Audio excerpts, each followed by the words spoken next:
is the fusion factor. Hello, my name is Justin Oldham, and I am the author of Your Ocular Prosthetic. As the title of the book implies, this is about ocular prosthetics. It's a small book, and it should be easy to read, or at least that was my hope when I developed it. I'd like to take a moment here to say a special thanks to ocularist Greg Sankey, who was instrumental in the construction and editing of this book.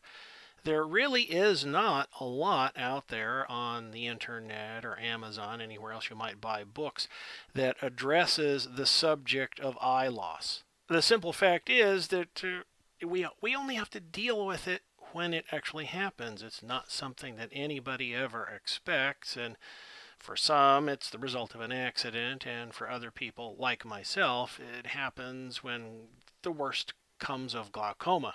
There isn't really much in this book that talks about the various kinds of accidents you can have. What I have tried to do is walk you through the step-by-step process of what it's like to actually get fitted for an ocular prosthetic. There are several different kinds. Some of them are full globe transplants, and others, some are permanent. You leave them in there for the rest of your life. Others, you take them out occasionally for cleaning. And there's even another type called a scleral shell. This is, if you can imagine, a hollowed out half section of grapefruit that you wear like a cap over the existing remnants of your eye, then that's what they are. And actually, that's what I have myself. The eye that you see pictured on the cover of the book, that's actually me. For those of you who don't know, being measured and prepared for an ocular prosthetic is a step-by-step process.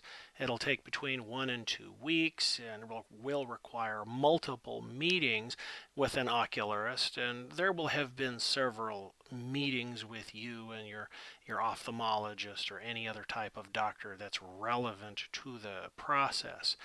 The simple fact is that we are more than the sum of our parts, and sometimes it's difficult to function properly without some of those parts.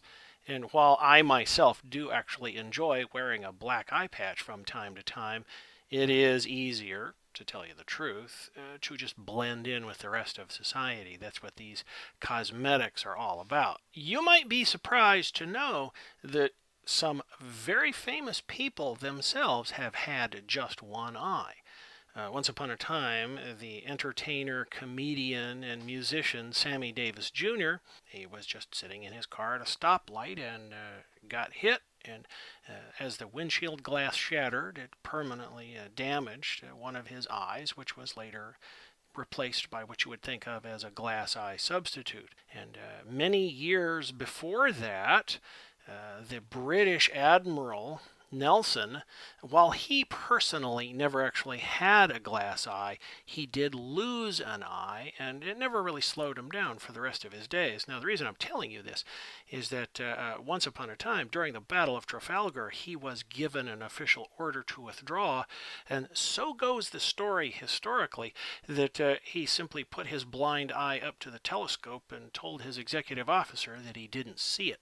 So that's just one way of turning a negative into a positive, because ultimately Nelson goes on to win the Battle of Trafalgar, and he would not have if he'd followed orders to withdraw.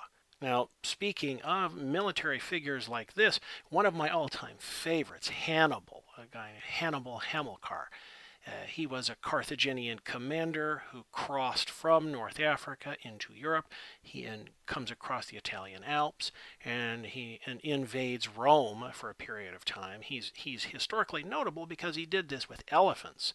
What you may not know about this man is that during the course of his battles with the Romans, he lost an eye. And while he had no ocular prosthetic to cover it up, he wore an improvised eye patch of sorts for the rest of his days. I know what you're thinking, and the answer is yes. Losing an eye has rather profound psychological consequences, and everybody deals with these things in their own way.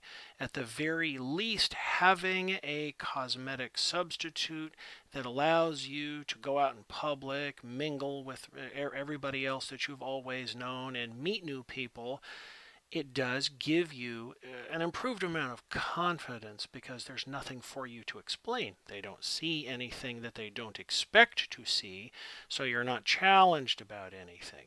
You're the only one who knows what you have to do about the care and maintenance about your prosthetic when you go home at night, close the doors, turn off the lights, and the whole thing. Ultimately, this is yours to live with, and you don't have to tell anybody about it if you don't want to.